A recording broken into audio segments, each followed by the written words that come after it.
Baiklah, kami dari kelompok satu, yaitu anggotanya Meli, Sari, Bestian, dan Marike. Baik, ini adalah hasil video dari kelompok kami. Apa itu emosi? Emosi adalah reaksi terhadap seseorang atau kejadian. Emosi dapat ditunjukkan ketika merasa senang mengenai sesuatu, marah kepada seseorang, ataupun takut terhadap sesuatu. Lalu, bagian otak mana yang mengatur emosi dalam otak? Pusat pengatur emosi pada otak disebut amigdala. Pada beberapa titik di lobus frontal dan lobus temporal ternyata juga mempengaruhi emosi. Bagaimana proses terjadinya emosi?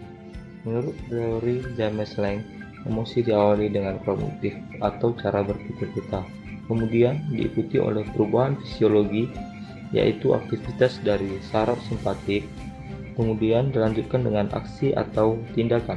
Baik contohnya yaitu saat ada anjing berlari menuju ke kita, kemudian secara kognitif kita berproses bahwa hal tersebut merupakan hal yang berbahaya.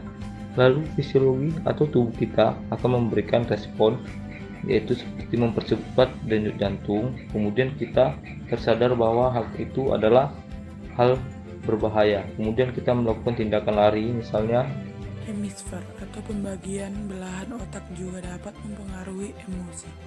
Pada bagian lobus temporal dan frontal bagian kiri berkaitan dengan BAS atau Behavioral Activating System yang menyebabkan peningkatan emosi seperti rasa senang dan marah. Pada bagian lobus temporal dan frontal bagian kanan berkaitan dengan BIS atau Behavioral Inhibition System yang dapat menghambat aksi dan menurunkan emosi seperti takut dan jijik. Orang yang dominan otak kiri akan cenderung memiliki sifat mudah bahagia, mudah bergaul, dan suka bersenang-senang. Orang yang dominan otak kanan akan cenderung memiliki sifat yang tertutup, mudah mengalami emosi yang tidak menyenangkan, serta tidak puas dengan hidupnya. Mereka akan lebih responsif terhadap stimulus emosional seperti ekspresi wajah. Hal itu dibuktikan dengan amigdala kanan lebih cepat bereaksi daripada kiri saat mendengar suara orang tertawa ataupun menangis. Kerusakan pada temporal kanan akan menyebabkan kesulitan untuk menebak ekspresi orang lain. Kerusakan pada temporal kiri bisa menebak ekspresi orang lain, tetapi si penderita tidak dapat mengekspresikannya.